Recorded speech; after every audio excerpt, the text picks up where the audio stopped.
Ladies and gentlemen, trade season has officially started. We got Markstrom and Dubois trade on the same day, and we're going to see a lot more deals this offseason. And thankfully for us, Frank Seravalli has made a new article listing his top 25 trade targets for this offseason, and especially with the draft, with free agency coming up, we're going to see a lot more moves. So make sure you watch till the end as we go through all these picks to see what could happen next in the NHL, and hit that subscribe button for you for more hockey and trade rumor content just like this all throughout the offseason. Now, in promoting this article, Frank Seravalli drops a little bit of a bomb even before we get into it, saying that Ross Colton joins the latest trade targets board as Colorado looks for cap flexibility. Now, probably like a lot of you guys, I had no idea that Ross Colton was actually on the trade block. We're going to be talking about that and much more. And then we get into the actual article itself. Colorado's Ross Colton joins the trade targets board, and of course, I'll be putting the link in the description for you guys to support it too. And getting us started here with the first place spot in the trade targets list, Frank Seravalli just comes out and puts Mitch Marner straight at number 1. Now, I'm still personally of the belief that everything points to Marner somehow staying in Toronto. I think it is stupid. I think Marner, especially playing this contract out, is the dumbest thing I've ever heard in my life, but we'll see what happens. The guy has made it pretty much completely clear to Toronto that he wants to rob them of all money possible and have as much leverage as possible, and I just don't see how the Leafs are like, oh, cool, you know, let's keep you for another year, Marner, because it's always worked so well. Now, at number 2, they end up having Marty Necas on the board here. This is also no surprise, but it was pretty interesting here at the bottom of your screen how he talks about the teams that could be in on him, saying that don't sleep on the Blue Jackets with Necas' old GM, Don Waddell, now in Columbus. He also goes on to say, though, that Calgary, Boston, Chicago, Detroit, and Nashville are also believed to be among the teams that have closely followed the action. Now, there's a couple of teams here that are no surprises whatsoever. We obviously knew that Columbus was in on Necas. Boston being in the mix, also no surprise. Same thing with teams like Detroit and even the Nashville Predators, but Calgary being in on him is pretty interesting. We've heard a little bit about them wanting to go kind of big fish hunting, at least trade-wise. Probably not in free agency. Them getting a player like Marty Necas would be pretty exciting. And then you got Chicago, who we talked about potentially being in the Patrick Laine sweepstakes, and that also makes a ton of sense. I mean, Necas is somebody that I also feel like would fit pretty well in Chicago. Might not be the pure goal scorer that I think they might need more in the future, but still will be a very fun ad. Then we go into number 3 in Nikolai Ehlers. This is also not a surprise, just like Marner and Necas, but there's a couple interesting points here in the excerpt. He talks about how Ehlers is the model of consistency production-wise, but not the model of predictability, and I would agree with that. Game to game, shift by shift, there are some fantastic moments with Ehlers, but you don't know, 1, if he'll be healthy, or 2, if that production will stay on a game-to-game basis. He's somebody that can kind of come and go, and that's maybe something that's frustrated Winnipeg in the past. I still love him. I still love the pace and the speed and the transition ability, but it might also be something where they just don't want to pay him, especially with Kyle Connor's contract coming up. It feels like Ehlers might just be a cap casualty. And honestly, it doesn't really feel like Ehlers wants to stay in Winnipeg either, so I know a lot of people are clowning on the Jets for going and potentially having an Ehlers trade, but to me, especially if you're not going to sign him long-term, now is the best time to deal him, and it looks like Winnipeg will. Now we go on to number 4 and Linus Ullmark, and he's had a lot of talk recently. There was a lot about Ottawa potentially being in on him, and that's going to be something to look out for. But as Frank Seravalli mentions, they very nearly traded Ullmark at the deadline to LA, agreeing on a deal, but going on to say that Swayman is clearly the goalie of the future and future in the hub, and Ullmark will be one of the hottest commodities in the trade market over the next few weeks. In addition to the Kings, keep an eye on the Sens. Ullmark reminded us his no trade list is in place for a reason, though.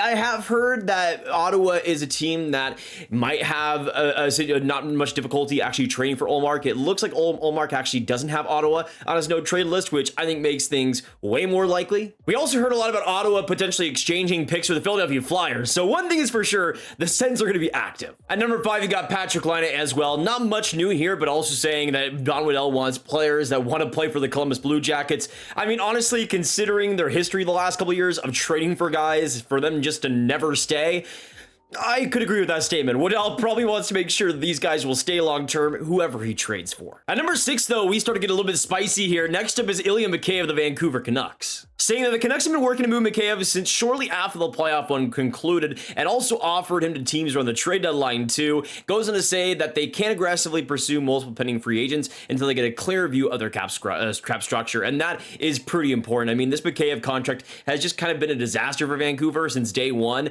and it definitely feels feels like Vancouver's eventually just going to maybe get rid of a pick or sweeten the deal to have somebody take on Mikheyev. We also heard recently from Rick Dhaliwal saying that agent Dan Milstein has permission to help facilitate an Ilya Mikheyev trade, so it looks like it's pretty likely at this point. Now, number 7, here's where Jacob Chychrun lies, and this makes a ton of sense. We've already heard him floated a little bit in the Linus Ullmark deal. Maybe that's who they end up shipping back to Boston, but it's pretty interesting these last couple of lines saying that the Sens don't want to pay him what he wants, and rightfully so, considering they're already paying Chabot and Sanderson. But Frank goes on to say, in a perfect world, they'd probably prefer to move Chabot, but that might not be realistic with the term and dollars remaining on his deal. And I absolutely agree. If I'm trading somebody, it's Thomas Chabot, especially if Chychrun would want to stay long term, but it is not a perfect world and not anything close to that for the Ottawa Senators. And unfortunately, Chychrun looks to be on his way out. Now we got the new man on the trade block here at number 8 in Ross Colton of the Colorado Avalanche. He's somebody that, again, I didn't really see ever really getting floated out there until today. They go on to say that less than a year ago, the Avs acquired Colton as a cap casualty from Tampa, and now 1 year later, Colton could be the same for the Avalanche. Colton is coming off a career best 40-point season too. It's just that Colorado has so many hurdles to clear on this cap this summer that Colton may be the odd one out. They have to clear space for Gabriel Landeskog to be activated at some point next season, and they aren't sure about the status of Valerian Nichushkin, who is in stage 3 of the player assistance program after a drug-related issue. And they've also prioritized the re-signing of Jonathan Drouin, the arrival of Casey Milstead at center, who also needs a new deal. Makes it easier to move Colton, who should have plenty of trade equity. But the Avs have to act fast because Colton's full no-move clause kicks in on July 1st. And just like we saw in the Pierre-Luc Dubois deal, we'll maybe see Colorado get ahead of that no-move clause and try to make something happen. Now, this is really a brutal casualty for the Avs. I mean, it just makes their depth even worse, especially on the center position. Yes, they did trade for Casey Middlestat, but he was a second-line center. Colton was, at times, put in that second-line center spot, but he was never at that level. I mean, he's had some pretty solid seasons for both Tampa and Colorado, and he hit the 40-point plateau this last year. Losing him would definitely hurt, but it might just have to be what happens here. Now, after this point, I'm just going to go through the players that I find the most interesting. At number 10, you got UC Saros here, and nothing too new, but Saros being available is still a really interesting wrench in this offseason. I don't feel like we're talking about it enough. I mean, if he is actually moved, he would be one of the best players moved over the past couple of seasons. He's somebody that, like Frank Seravalli, though, mentions, is going to cost a ton. I mean, to me, it would be a massive haul. If you're a team that has a top 15 pick, you might as well kiss that thing goodbye. Now, number 12, Frank puts on Pavel Buchnevich, and I thought these last couple of lines were really interesting. Is GM Doug Armstrong, especially in the $8+ million cap range, really going to pony up to pay Buchnevich on a long-term deal in St. Louis? They like Buchnevich, no doubt about that, but how long and how much are they willing to commit to him? He's eligible to sign a new deal this summer, and it's about to get real. And I think with Buchnevich, I mean, we heard a lot about him potentially being moved at the deadline this year. Him as an offseason addition also, kind of like Saros, has kind of been swept under the rug a little bit just because he's been available for so long, but Buchnevich is still a quality, top-tier player,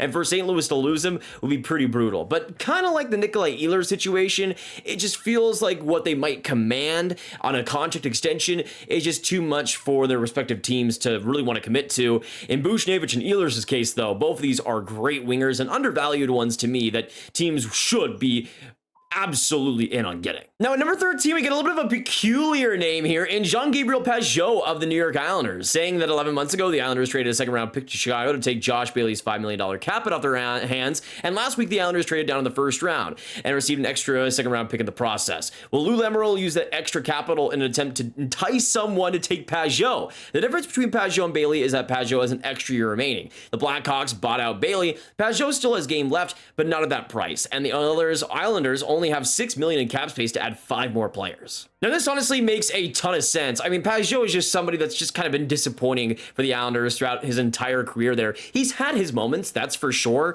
but he's mostly been relegated to that third-line center role, which is likely where he ends up anyways, but at that cap hit at $5 million, that's just way too much for a guy like that. I still think Pageau would have more value than Bailey, even if he had that extra year, but that's mostly because of the position he plays and just the consistency he's had. Even though there's been a little bit of decline in his game, he's never been this stellar regular season player. It's mostly been about the playoff stats and what he's been able to do there. But I still think he's somebody that the Islanders might have to give away to really be able to free up some cap space. I mean, the Islanders are in a weird spot. They've been in a weird spot for the past couple of years, trying to be in this weird middle area, but we'll see. Pageau would be a really interesting add, though, for a team that has a ton of cap space looking to add to their center group. Now, two teams that make a lot of sense for Pageau, especially if there's a pick coming back. First up, I got the Nashville Predators, a team obviously with the Barry Trotz connection. If he values that leadership, I mean, they've gone for Ryan O'Reilly, Gustav Nyquist these past couple off seasons. They're a team that's been adding some more veterans, and Pajot could be a part of that. I also think Columbus, and this might depend on who they end up drafting in this year's draft. If they go for a winger like Demidov, maybe they want to shore up that center group a little bit more. You could have the top three centers being Fantilli, Pajot, and then Cole Sillinger, and that could be quite solid for a couple seasons. But I feel like Columbus definitely wants to add some experience. They want to add some players that can play to just get them a little more foundation around some of these younger players. And I think a player like Pajot, who's been there and done that countless times, would be pretty fun there. Now, at number 16, we talked about Buchnevich, and of course, there's also a ton of St. Louis defensemen on this list as well. But at 16, there's Brandon Saad, and to me, this is a pretty fascinating one. There are rumblings that Saad is available as GM Doug Armstrong checks market prices as part of his due diligence in his quest to make the Blues better. It's a bit surprising considering Saad is coming off his second best goal scoring season of his career, netting 26 last season. However, if you think about it from Armstrong's perspective, this might be the exact time to cash in on Saad with strong value on the market considering the 2 years remaining on his deal. It's also the same old in St. Louis. Saad has a full no trade clause for 1 more year, and he also happens to have the same agent as Krug, who blocked a trade last summer with that very clause. It would be absolutely hilarious if yet another no trade clause that Doug Armstrong gives to pretty much everybody and their mother ends up biting him in the back again.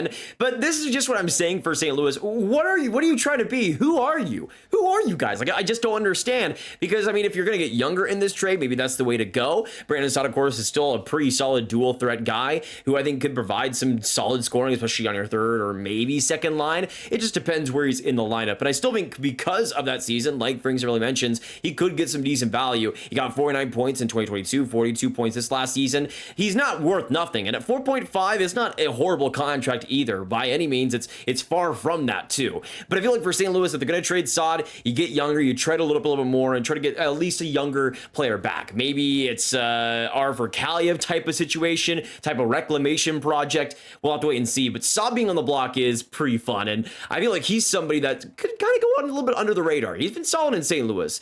Don't count that out. Now, this next one also isn't much surprising at 17, having Morgan Frost of the Philadelphia Flyers. We've heard a lot about him over the last calendar year, really. Not really meshing too well with Tortorella, even if he did have a pretty good second half. But the interesting part here is the last sentence, saying they're also interested in anything creative thrown their way, so they'd be open to moving Frost and Joel Verity and others in the right deal. But there hasn't been much action on that front yet. We've also heard as well Travis Konechny potentially being in a deal. I mean, there's a ton of forwards, and really that entire forward group in Philly could look completely different next year, especially if Michkov were to sign. At number 18, I love to see David Savard on this list. He's somebody that makes a ton of sense for Montreal to trade, even though I think he's a great veteran presence and actually played pretty well for Montreal these past couple of seasons. He's somebody that just makes a lot of sense to deal, while his value is truly the highest. For the way he plays, the physical play, teams are going to love that, and I think now is the best time. If you were to make a trade happen, it would also just be best for Savard too, to be traded in the offseason, get adjusted to where he's going to go, and hopefully get acclimated to everything there.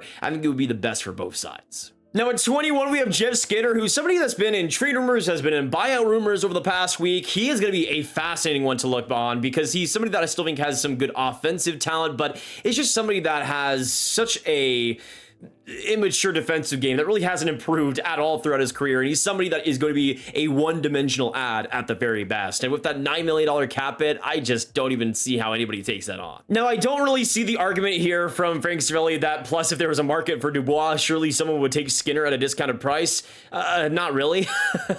Dubois is like 7 years younger. He also has less cap hit on his deal, and he's also a center. I mean, NHL GMs are weird in some ways, but the fact that you are a center inherently makes you more valuable in this league. In Skinner's case, he's had a lot of opportunities to show that he could be more than he is. At least in Dubois' case, you could have the benefit of the doubt if you wanted to. In Skinner's case, you know who he is. Now we get a little bit of a trade deadline alert here from Frank Seravalli talking about Andrew Mangiapane at number 22, and this is interesting, talking about how he got a big payday after his 35-goal, 55-point campaign, and saying after Gaudreau and Tkachuk were gone that there was some value there, but now Mangiapane will be walking next summer anyway, so might as well start conversations now or keep him as a rental at the deadline. And I think for the Flames, I mean, we've already seen them go through countless players over the past year, shedding as many guys as possible to acquire as much as they can. Mangiapane, unfortunately, just seems like the next in line. I've loved watching him in Calgary. He's always a pretty under-the-radar guy for me that just puts in so much work ethic and intensity in his game.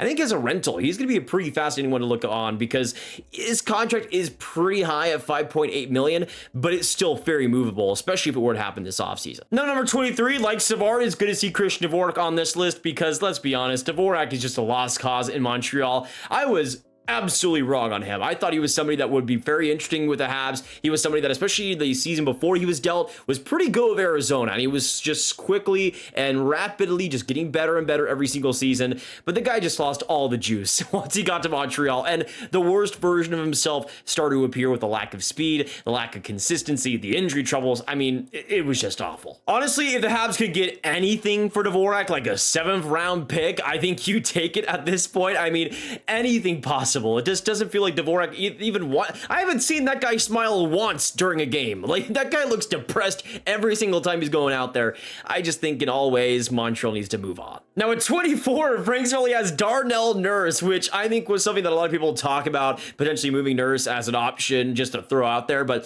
Frank Seravalli puts him as the second to last player on this list. To me, I just don't see it happening. Sure, would Edmonton, I think, like to get rid of that contract? Sure, but I just think he's too good of a locker room presence for that to happen.